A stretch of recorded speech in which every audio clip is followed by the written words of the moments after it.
What's up guys, my name's Dychronic, your host here on this Borderlands 3 video, and today we're going to be talking about my pre-release review of Borderlands 3 when I got to play it on May 1st during the Borderlands World Reveal when they showed off Borderlands 3 for the first time. Thank you to 2K for inviting me out to this Borderlands 3 event. It was incredible to be able to play a game series that I have been waiting for such a long time. I played Borderlands 1, pre-sequel, Borderlands 2. I played probably hundreds and hundreds of hours, and to be able to play this game early when the game comes out next September is absolutely amazing. So thank you to 2K, I really appreciate it. So I was able to play and record 90 minutes of Borderlands 3 around the start of the game, and I gotta say it's actually pretty cool. And today I'm going to be talking about all the little stuff, the changes, the improvements, and the bottom line of my review of this game. Now, keeping in mind that this game is not out yet, it's not close to being out, we have many months until its actual release date, this is a pre-release review of just the general ideas of what we have behind this game. So let's go ahead and get started with some main stage things. First of all, where it takes place is Pandora and a lot of other planets. The basic idea is that you're looking for other vaults. If you didn't know, in Borderlands 2, spoiler alert,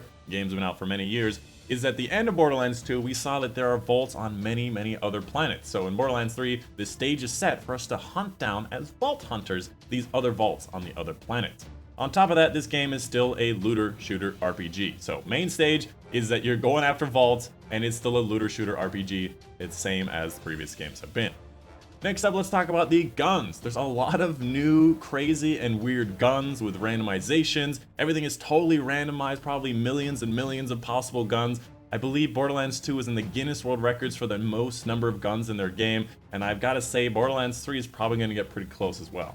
There's a bunch of new changes to the weapons as well as new additions, including the new alternate fire mode where the weapon has different modes of fire. This is not just single fire versus automatic. There's a couple of guns that go from an assault rifle to a shotgun, a couple other guns that go from shock damage to fire damage, a bunch of guns that have tracking darts that allow the regular bullets to seek targets. There's a bunch of interesting firing modes, which basically allows you to have a larger arsenal within the same arsenal, which is actually really cool. There's also a new effect type called radiation, where the enemy takes radiation damage over time as you hit them, just kind of like fire does, and when they die, they explode radiation and affect all of their allies with radiation as well. So, bigger explosions, not really that interesting in my opinion, but hey, explosions are explosions, and you gotta love them. Next up, let's talk about the gun manufacturers. If you did not know, in the previous game, each gun manufacturer focused on a specific thing. You know, Hyperion, the longer you fired a weapon, the more accurate it became to make it extremely accurate. You know, Jacobs was focused on just pure damage, but sucked on fire rate and reload speed. A lot of these gun manufacturers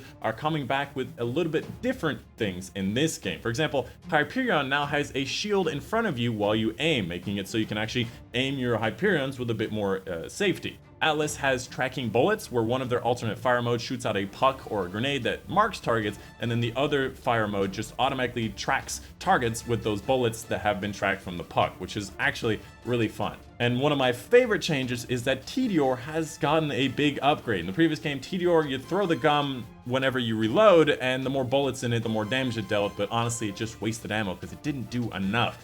In this game, Tediore has a lot of changes. A lot of the guns, when you throw them, they no longer just explode, they do something interesting. Whether they bounce around for a really long time, they block damage, or they hit the ground and turn into a walking sentry turret that shoots the gun that you fired at the enemy. There's a lot of really crazy things in this game, and I gotta say, Tediore has made a big step up from being totally useless to being very interesting. Next up, let's talk a little bit about story. I'm not gonna go into nitty-gritty details, just a very basic general arc about story and some character stuff.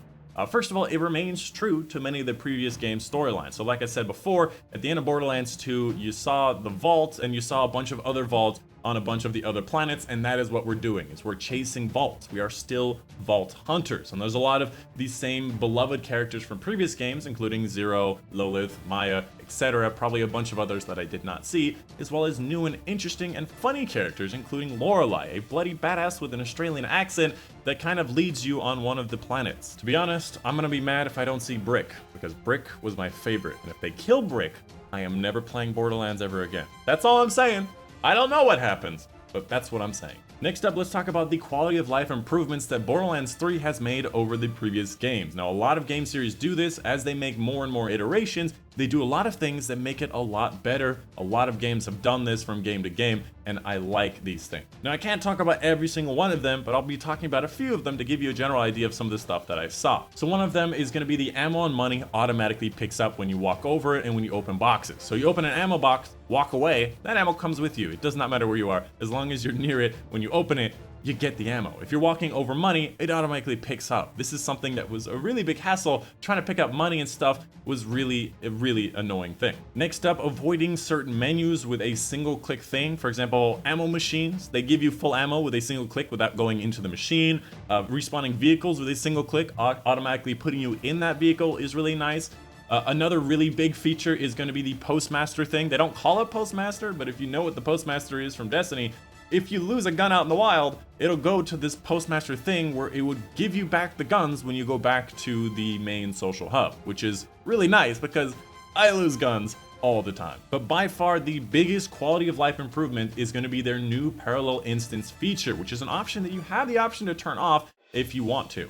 But it basically solves the issues of loot ninjas and people being two radically different levels. So with these parallel instances, every time a chest is open and guns spawn, every single person has their own instance of gun loot. So they can go pick up that gun and everybody else can also go pick up that same weapon. As well as the fact, if you are different levels, the enemies and the guns in the area will be at your level. So if you have a level 5 and a level 30 in the same area, the level 5 will see level 5s and the level 30 will see level 30s. Even the guns on the ground will be at the correct level for their instance, and they all affect the enemies the same way. So a level 5 and a level 30 is not going to totally crush through all the enemies because they will be level 30 on his screen, which I think is probably the biggest change that they've needed to have in Borderlands for the longest time. Next up, I wanted to talk about a bunch of miscellaneous changes and improvements that I couldn't really find a specific category for, but I did want to mention anyways. First of all, the gunplay is still very fluid. If you like Borderlands 2, the movement, the gunplay, how it worked,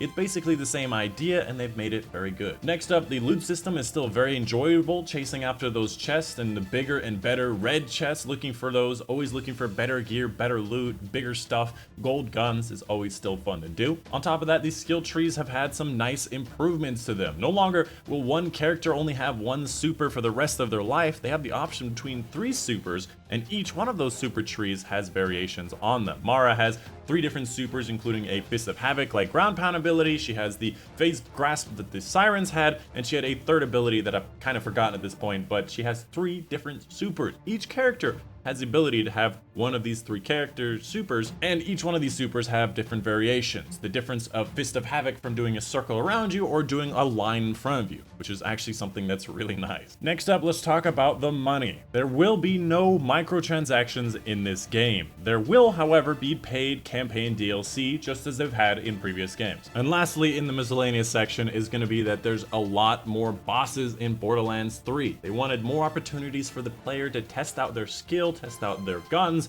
and be able to measure up and see what they would be like against the mainline bosses. So let's move on to my bottom line about a kind of semi-review of this game. First of all, it maintains a lot of the stuff that we like. You like to loot, you like co-op goodness, you like tons of guns, you like the story and characters. They've maintained this through Borderlands 3, which is a very nice thing to have in a sequel in a series, is to maintain basically the same game, but add more stuff to it and improve upon it. Now, even with those improvements, a lot of those improvements are ultimately minimal, you know, adding slight variations to weapons, slight variations to supers, and quality of life improvements are a bit minimal. These improvements make it very nice, but not game-changing. If you like Borderlands 2 and you want more of it, you got it in Borderlands 3, which is something that I am interested in. However, if you had problems with Borderlands 2 or Borderlands 1, it's not really likely to change your mind about the series. The game is the next iteration in the series and exactly what it should be. So in conclusion, this game is great, and I recommend it, especially if you have a bunch of buddies to play it with, because this game is meant for co-op.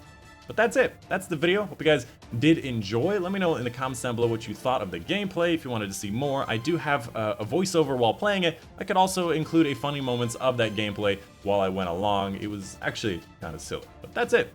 My name is Dychronic, and I'll see you guys on the next one.